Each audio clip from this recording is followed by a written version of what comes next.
Hi everyone. It's great to see you again. Thank you for taking the time to join us today. Today, we have a brand new story to share with you. So, let's get started. I had no idea my wife saw me that way. No clue that, for her, our marriage was nothing more than a game she had already won. But that night I heard everything. It started like any other evening. She had her group of friends over, laughing and talking in the living room while I cleaned up in the kitchen. I wasn't eavesdropping, just going about my usual routine when something caught my ear. One of her friends made a joke about how hard it was to get men to listen. That's when my wife responded, loud and proud, "Oh, please, I don't have that problem. I've got him trained like a dog." Laughter erupted. I froze. She kept going, bragging about how she had studied ways to handle a man. Books, articles, online courses. She had absorbed everything she could find about female empowerment, but not in a way that lifted her up. No, she used it as a weapon. She explained to her friends how she had carefully shaped my behaviors, always making me think I was making my own choices when, in reality, I was just following the path she had laid out. He does what I want without even realizing it. If I want him to stop doing something, I punish him. Not in an obvious way, of course. I act disappointed, withdraw affection, or make him feel guilty until he changes his behavior. And if I need him to do something, I praise him, make him feel like it was his idea. Works every time. More laughter. More casual cruelty. I couldn't move. I wanted to believe this was some kind of joke, an exaggeration meant to entertain her friends. But she kept going.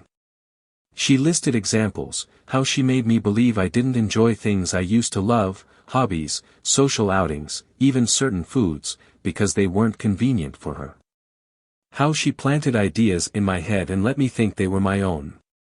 How she had nudged me into routines that made life easier for her, while I unknowingly sacrificed my own comfort.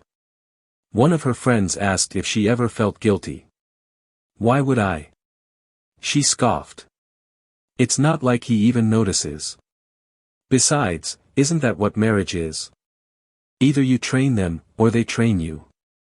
I gripped the counter so hard my knuckles turned white. Memories flashed in my mind. Moments I had brushed off suddenly made sense. The times I had questioned why I had stopped doing certain things. Only for her to casually dismiss it. The way my habits had shifted without me even realizing it. How disagreements always seemed to end with me apologizing, even when I wasn't sure what I had done wrong. I wasn't a husband. I was a project. And she was proud of it. They moved on to another topic, but I didn't hear the rest. My ears were ringing. I walked away from the kitchen. From the house. From everything I had believed about my marriage. I needed air. I needed time to process the fact that the woman I had trusted the most saw me as nothing more than a well-trained pet. One thing was clear. The leash was coming off. Every compromise, every decision, every fight that had ended with me backing down, apologizing and adjusting my behavior, without even realizing I was being pushed into it. The next morning I watched her move around the house like nothing had happened. She smiled, kissed me on the cheek, and asked if I could take care of a few things for her that day. I nodded, but my mind was somewhere else. I needed to know how deep this went, so I started paying attention. At first it was small things. I noticed how she always framed requests as if they were favors I had already agreed to. "Since you're already heading out, could you pick up a few things?" Except I wasn't already heading out, but the way she said it made it feel like I had made that decision myself. Then there were the times she acted disappointed. Not angry. Not upset. Just disappointed. Whenever I did something she didn't like, I had always hated that feeling. It made me question myself, made me want to fix things. And suddenly I realized that was the point. She had trained me to avoid that reaction. I started looking deeper. I went through old messages, rereading texts I had brushed off before, There it was, plain as day. Subtle shifts in wording, steering me in the direction she wanted. "It's fine. Do whatever makes you happy" was always sent when she didn't want me to do something. But she never outright said it. And every time I had backed off, trying to avoid making her upset. Then I remembered the books. She had shelves full of them. At the time I had thought nothing of it. Self-help, empowerment, relationship psychology. But now I saw them differently. I pulled a few off the shelf, flipping through pages, and what I found made my stomach turn. Techniques on how to make a partner more compliant. How to shape a man's decisions without him realizing it. How to reward and punish behavior subtly. Reinforcing habits over time. It was all there. Step by step. And I had followed it perfectly. I thought back to the things I used to enjoy. The way my life had slowly molded itself around her preferences. When had I stopped playing guitar? When had I stopped planning nights out with my friends? When had I started asking for permission without even realizing I was doing it? This wasn't a coincidence. It wasn't just the natural give and take of a marriage. She had designed it. And the worst part? It had worked. I wasn't angry. I wasn't even sad. I was just awake. For the first time in years, I wasn't just reacting. I was seeing. And once I started seeing, I knew there was no going back. Now it was my turn to make a move. I didn't confront her. Not yet. I knew if I did, she would twist it. She'd make herself the victim, tell me I was imagining things, accuse me of overreacting. No, I wasn't going to give her the chance to regain control. Instead, I played along. I nodded when she made her usual subtle demands. I acted like nothing had changed, responding the way she expected me to. But inside, I was calculating, watching, taking notes on every little thing she did to steer me where she wanted. At the same time, I started making quiet moves of my own. The house was in both our names, but I wanted to know exactly what that meant legally. So I reached out to a lawyer. Not a divorce lawyer, not yet, but someone who could explain property laws, joint assets, and what steps I'd need to take if things went south. I checked our finances, bank statements, credit cards, joint accounts. She handled most of the money, but I realized just how much of my income had gone toward things that benefited her more than us as a couple. I adjusted my direct deposits, diverting a portion into a separate account she didn't know about. Nothing too obvious, just enough to start building a safety net. I also started looking at my past, the friendships I had let fade, the hobbies I had abandoned. I reached out to an old friend under the pretense of catching up. It was strange at first, stepping back into a world I had unknowingly left behind. But as I talked to people who had known me before I became the man she had shaped, I started remembering who I used to be. She noticed changes. "Why are you on your phone so much?" she asked one evening when I was texting a friend. "I'm just talking to an old buddy. Haven't spoken to him in a while," I replied casually. Her smile was tight. "Oh, that's nice." She didn't push it, but I saw the wheels turning. A few days later, she started being extra affectionate, complimenting me more, cooking my favorite meals, acting like the perfect wife. I recognized it for what it was, positive reinforcement. She could sense a shift, and she was trying to guide me back into my role. I let her think it was working, but in the background, I was putting the final pieces in place. I made sure I had access to every important document, our mortgage, insurance policies, even the paperwork for the car. I backed up text messages, emails, anything that could be useful later.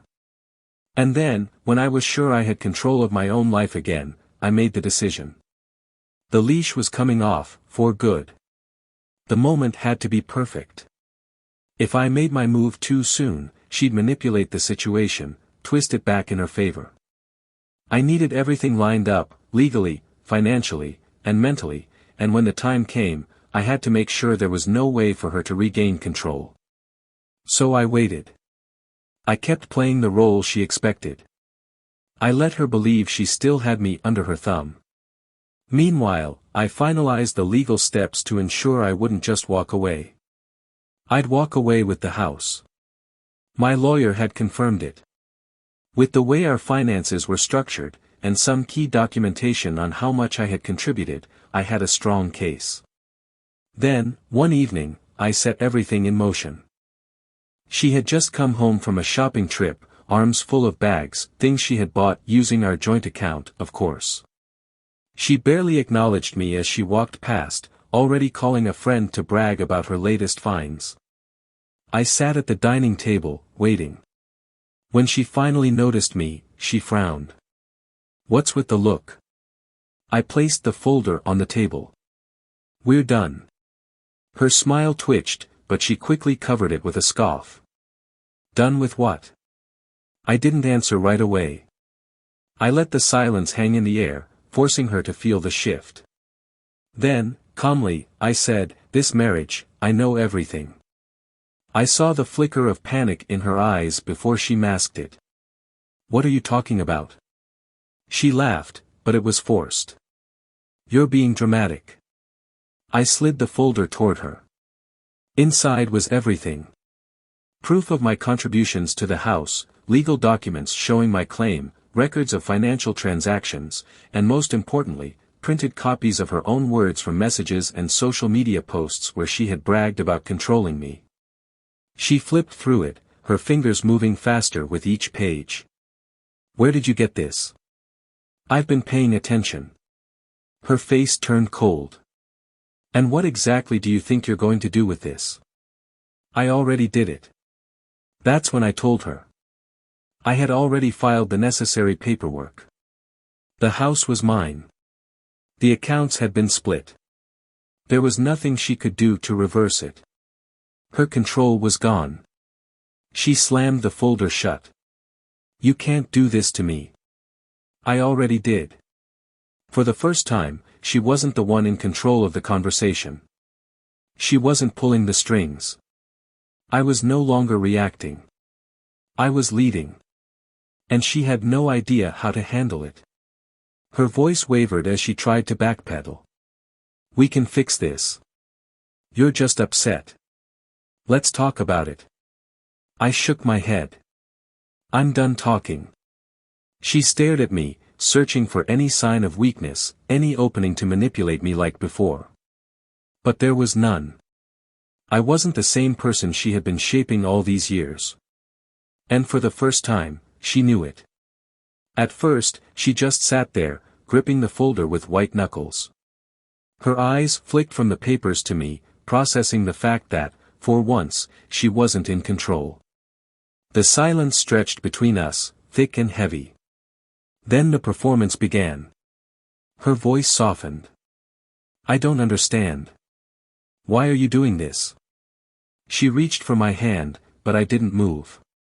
That hesitation, that lack of reaction must have sent a jolt of fear through her. She wasn't used to me being indifferent. She tried again. "We've been through so much together. You can't just throw everything away over some misunderstanding." Misunderstanding, I almost laughed. I had given her the evidence, laid everything out in black and white, but she still thought she could twist it, rewrite the story to make herself the victim. I leaned back in my chair. "Tell me, when exactly was I supposed to notice that I wasn't living my own life anymore? Before or after you trained me like a dog?" Her face changed. Just for a split second, the carefully crafted mask slipped, and beneath it, I saw the anger, the frustration, the raw desperation of someone losing their grip on something they thought they had locked down. But she recovered quickly. She scoffed, shaking her head. "Wow, so you're just going to believe I meant all that literally? It was just girl talk, exaggeration. You're really blowing this out of proportion." "No," I said, my voice steady. "I see it clearly now. Every single decision I thought I made, every time I changed something about myself, thinking it was my own choice, it was all you. You took control of my life and made me think I was the one driving. And the worst part, you were proud of it. She stood up suddenly, the chair scraping against the floor. You want to act like a victim now? Like I was some master manipulator and you were helpless? Her voice was rising. Give me a break. I just did what any smart woman would do, made sure I wasn't stuck with a man who made dumb choices. If you were really so weak-minded that you let yourself be controlled, that's on you. There it was, the truth. No sugarcoating, no manipulation, just raw, unfiltered contempt. I nodded. That's all I needed to hear. She froze, realizing she had just said the quiet part out loud. Her eyes darted to the folder on the table. It was over and she knew it, but she wasn't done fighting. Her voice dropped to a dangerous tone. You think you can just walk away from me? Take my house. It's not your house, I corrected. And yes, I can. Everything's already in motion. You can fight it, but you won't win. She started breathing heavily, hands clenched into fists. You have no idea what you're doing. I stood up, meeting her gaze head-on. Oh, I know exactly what I'm doing. For years, she had been the one controlling the pieces on the board, making the moves, deciding the outcome, but not anymore. Now she was the one scrambling and I was the one walking away. She didn't take it well. In the days that followed, she cycled through every tactic she could think of to regain control. First, she tried sweet-talking me, acting like nothing had happened. She cooked my favorite meals, asked about my day, laughed at my jokes like we were still a happy couple. When that didn't work, she switched to guilt. I gave you everything, she said one night, standing in the doorway of our bedroom.